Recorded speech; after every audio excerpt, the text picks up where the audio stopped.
नमस्कार।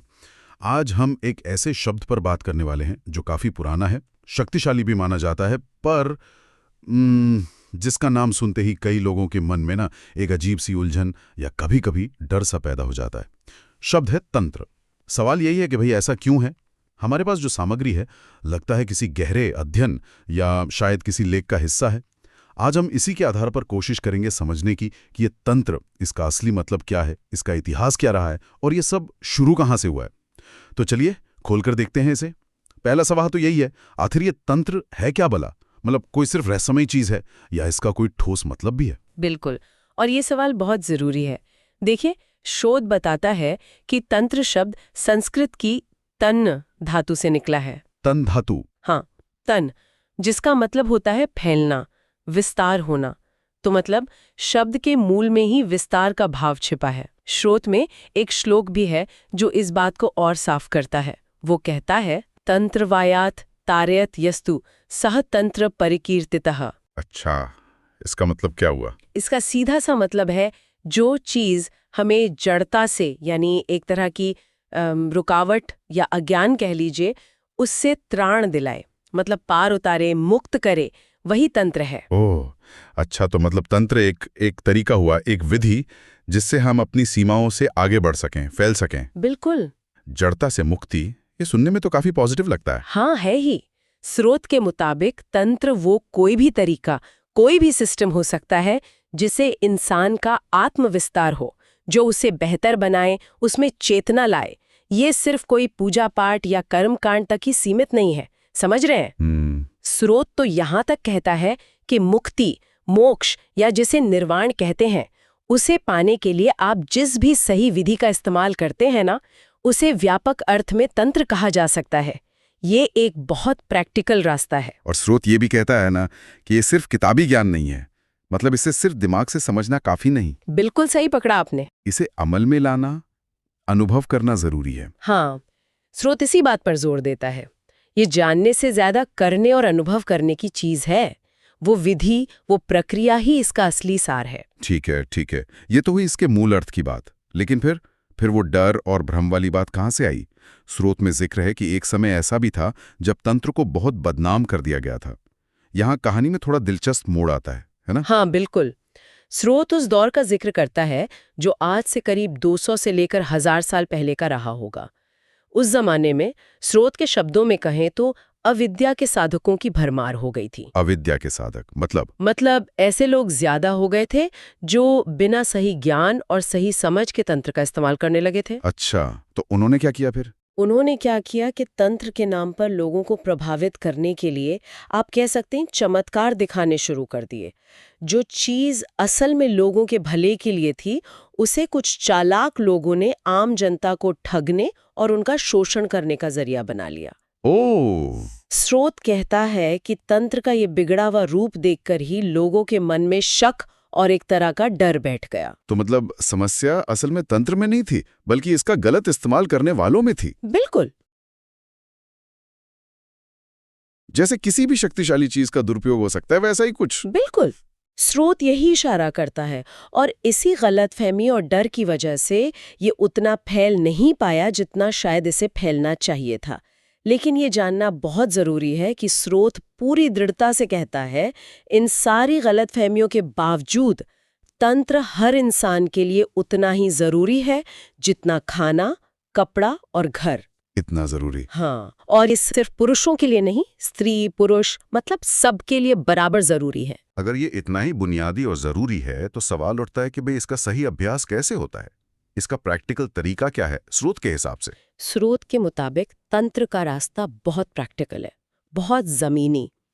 इसकी शुरुआत होती है शरीर से। शरीर से? हाँ, यानी शरीर के स्तर पर कुछ अभ्यास या क्रियाएं हो सकती हैं। फिर इसका गहरा अभ्यास मन के स्तर पर होता है, अनुशीलन जिसे कहते हैं। और आखिरी मंजिल होती है मन और आत्मा के जुड़ाव से परमात्मा, यानी उस परम चेतना में प्रवेश करना। एक पूरी प्रक्रिया है। शरीर, फिर मन और फिर परम चेतना, ये तो एक पूरी यात्रा लगती है। हाँ, इसे आप मुक्ति या आत्मज्ञान के लिए एक साधना का तरीका कह सकते हैं। और इस रास्ते पे चलने के लिए स्रोत एक चीज को बहुत बहुत अहमियत देता है। वो क्या? गुरु शिष्य परंपरा। अच्छा, गुरु। हाँ, गुरु के बिना ये साधना बहुत मुश्किल बताई गई है। गुरु की भूमिका इतनी महत्वपूर्ण क्यों बताई गई है इसमें? क्योंकि गुरु को उस दिव्य शक्ति का स्रोत या उससे जुड़ा हुआ माना गया है। गुरु ही वो पुल है, वो माध्यम है जो शिष्य को उस परम स्रोत से जोड़ सकता है। स्रोत में आदि गुरु सदाशिव का नाम आता है, जिन्होंने तंत्र की 112 अलग-अलग विधियां बताई थीं। 112? 112 विधियां, ये तो बहुत ज्यादा है। ऐसा क्यों? हाँ, ये बड़ी दिलचस्प बात है। स्रोत कहता है कि जैसे अलग-अलग बीमारियों के लिए अलग-अलग दवाइयां होती है ना, हाँ। वैसे ही अलग-अलग तरह के लोगों, उनके स्वभाव, उनकी परिस्थितियों और उनकी क्षमताओं के हिसाब से ये अलग-अलग विधियां हैं। कोई एक तरीका सबके लिए काम नहीं करता। अच्छा, तंत्र व्यक्ति की जरूरत के हिसाब से ढाला गया है, ऐसा कह सकते हैं। यानी ये वन साइज फिट्स ऑल वाला मामला नहीं है। हाँ, हर किसी के लिए उसका अपना रास्ता हो सकता है। बिल्कुल। और सद्गुरु इसमें फिर कैसे मदद करता है? उसकी भूमिका क्या है? स्रोत बताता है कि हर इंसान के अंदर जबरदस्त क्षमता है, लेकिन वो बीज के रूप में सोई हुई पड़ी है, एक तरह की जड़ अवस्था में। सद्गुरु का काम उसी सोई हुई ताकत को जगाना है, उसे उस जड़ता से बाहर निकालना है। वो शिष्य के अंदर ऐसी सोच, ऐसा भाव जगाता है कि वो अंधेरे से रोशनी की तरफ बढ़े, सिर्फ अपने भले की सोच यानी स्वार्थ से हटकर सबके भले यानी परमार्थ की तरफ बढ़ सकें। ये तो हुई तंत्र के अर्थ की बात, उसके उतार चढ़ाव और साधना की। लेकिन ये सब शुरू कहाँ से हुआ? इसकी जड़ें कहाँ हैं? स्रोत इसकी उत्पत्ति के बारे में क्या बताता है? कहाँ से आई ये सब चीजें? स्रोत इस बारे में काफी साफ है। वो कहता है कि तंत्र की खोज मूल रूप से भारत में हुई और इसकी कहानी मानव समाज के बनने और विकसित होने के साथ ही जुड़ी हुई है। सोचिए, शुरू में इंसान जंगलों में अकेले या छोटे समूहों में रहता था। कोई खास संगठन नहीं था, बिखरा हुआ जीवन था। हाँ, बिल्कुल। फिर क्या हुआ? फिर अपनी सुरक्षा और जरूरतों को पूरा करने के लिए लोग बड़े समूहों में यानी गोष्ठियों में साथ रहने लगे। समूह बने तो सुरक्षा बढ़ी, लेकिन जब समूह बने तो आपस में टकराव भी शुरू हुए होंगे, शायद संसाधनों को लेकर या किसी और बात पर। हाँ, स्वाभाविक है। स्रोत कहता है कि इसी संघर्ष से कुछ ऐसे लोग उभरे जो ताकतवर थे, नेतृत्व कर सकते थे, लड़ाई लड़ सकते थे। आगे चलकर इन्हीं को शायद क्षत्रिय कहा गया। अच्छा। लेकिन सिर्फ लड़ने भिड़ने से तो समाज नहीं चलता ना। समाज को मानसिक शांति की, ज्ञान की, चीजों को समझने की जरूरत भी महसूस हुई। और यहीं पर ऋषियों का जिक्र आता है ना? बिल्कुल, यहीं से ऋषियों का महत्व बढ़ा। ऋषि वो लोग थे जो ज्ञान की बातें करते थे, सोचते थे, मनन करते थे, नई चीजें खोजते थे और उन्हें जीवन में काम आने लायक बनाते थे। आम लोगों से ज्यादा समझदार होने की वजह से उनका बहुत सम्मान था। लोग उनके बनाए नियम मानते थे। स्रोत ये भी बताता है कि बाद में लोग अपने समूहों या परिवार को किसी न किसी ऋषि से जोड़ने लगे, जिसे आज हम गोत्र कहते हैं। वो पहचान बन गई। और मुनि और श्रुति जैसे शब्द भी इसी दौर से जुड़े हैं। क्या मतलब है इनका? जी, मुनि वो थे जो मनन करते थे, यानी गहराई से सोचते विचारते थे। वे अपना ज्ञान लोगों को सुनाते थे और लोग उसे सुनकर याद रख लेते थे। इसी सुनकर याद रखने की परंपरा से श्रुति शब्द बना। अच्छा, श्रुति मतलब सुना हुआ। हाँ, यही सुना हुआ और याद रखा हुआ ज्ञान आगे चलकर वेद कहलाया। एक और दिलचस्प बात जो स्रोत बताता है वो ये कि ऋषि इन वेदों के रचयिता यानी लिखने वाले नहीं थे। लिखने वाले नहीं थे तो फिर? वो दृष्टा थे। उन्होंने इस ज्ञान को देखा, अनुभव किया, महसूस किया। इसीलिए वेदों को ईश्वर की रचना माना गया, किसी इंसान की नहीं। ये बहुत रोचक है। तो क्या वो शुरुआती दौर में ही तंत्र या अध्यात्म का पूरा विकास हो गया था जैसा हम आज समझते हैं? नहीं, स्रोत कहता है कि उस समय अध्यात्म या तंत्र का कोई व्यवस्थित रूप नहीं था जैसा आज हम देखते हैं। लोगों की जरूरतें बहुत सीधी सादी थीं। उन्हें जिस चीज की जरूरत होती थी या जिससे डर लगता था, वो उसी की पूजा या प्रार्थना करने लगते थे। बहुत सहज था ये। जैसे कि उदाहरण के तौर पर? जैसे प्रकृति की ताकतें। सोचिए, जंगल उनके जीवन का आधार थे, तो वो बादलों और पेड़ों की पूजा करने लगे। तूफान, बिजली यानी वज्र जैसी चीजों से डरते थे, तो उन्हें भी देवता मानकर पूजने लगे ताकि वो नुकसान ना पहुंचाए। हाँ, समझ आता है। सूरज रोशनी देता था, दिन लाता था, चांद रात में दिखता था, तो वे भी पूज्य हो गए। ये सब बहुत स्वाभाविक प्रक्रिया थी, डर और जरूरत से निकली हुई। स्रोत में अलग अलग संस्कृतियों का भी जिक्र है। देव, रक्ष, गंधर्व, मानव, इनका क्या मतलब है उस संदर्भ में? स्रोत बताता है कि धीरे धीरे अलग अलग तरह के सामाजिक समूह और उनकी संस्कृतियां बनी। इनमें मानव और रक्ष संस्कृति में काफी समानता बताई गई है। दोनों में हिम्मत और कर्तव्य पर जोर था।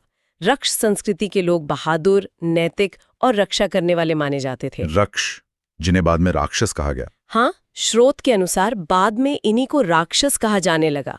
हालांकि शुरू में इसका मतलब नकारात्मक नहीं था। ये बस उस समाज की शुरुआती संरचनाओं को दिखाता है कि कैसे अलग अलग समूह बन रहे थे। और खेती और यज्ञ का जिक्र भी है। इनका क्या संबंध है तंत्र की उत्पत्ति से? ये कैसे जुड़ते हैं?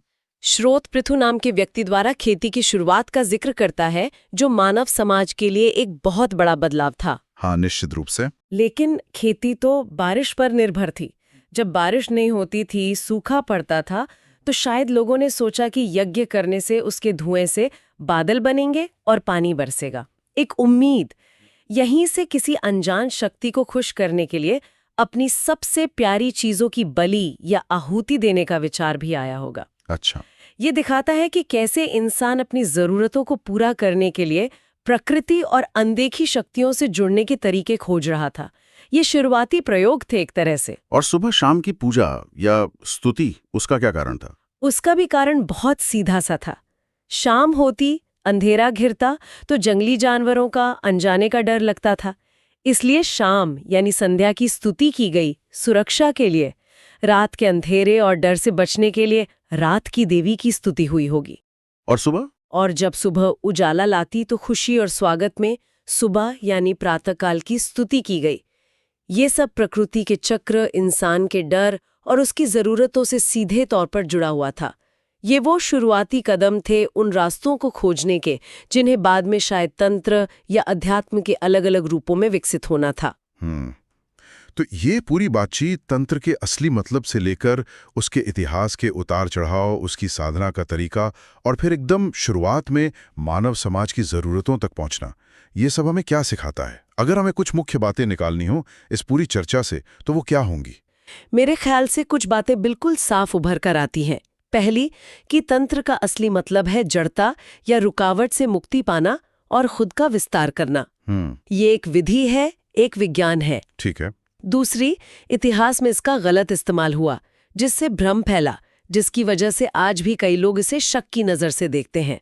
लेकिन स्रोत साफ कहता है कि ये दुरुपयोग तंत्र की असलियत नहीं है। सही। तीसरी, ये सिर्फ सोचने समझने की चीज नहीं, बल्कि एक प्रैक्टिकल रास्ता है, एक साधना है जिसे शरीर से शुरू करके मन के जरिए परम चेतना तक ले जाया जाता है। और गुरु की भूमिका। हाँ, और चौथी, कि इसमें गुरु की भूमिका बहुत अहम है, जो सही रास्ता दिखा सके, उस बीज को जगा सके। और इसकी जड़ें, वो कहाँ तक जाती हैं? और हाँ, पांचवी बात, कि इसकी जड़ें बहुत गहरी हैं।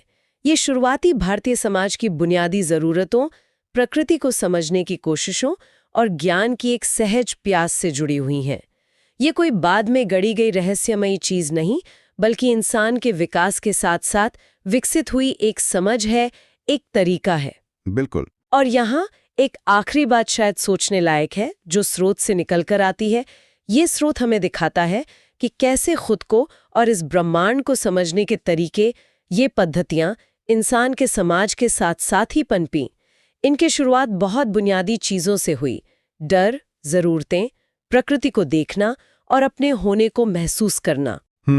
ये हमें सोचने पर मजबूर करता है कि क्या दुनिया की दूसरी पुरानी परंपराओं में भी, अगर हम उन्हें उनके असली संदर्भ में देखें, उनके मूल रूप में देखें, तो इंसान की चेतना और उसके वजूद को समझने की ऐसी ही गहरी चाबियां छुपी हो सकती हैं। चाबियां जो शायद वक्त के साथ गलतफहमियों के कारण थोड़ी धुंधली पड़ गई हों। ये एक सवाल है जिस पर हम सब शायद थोड़ा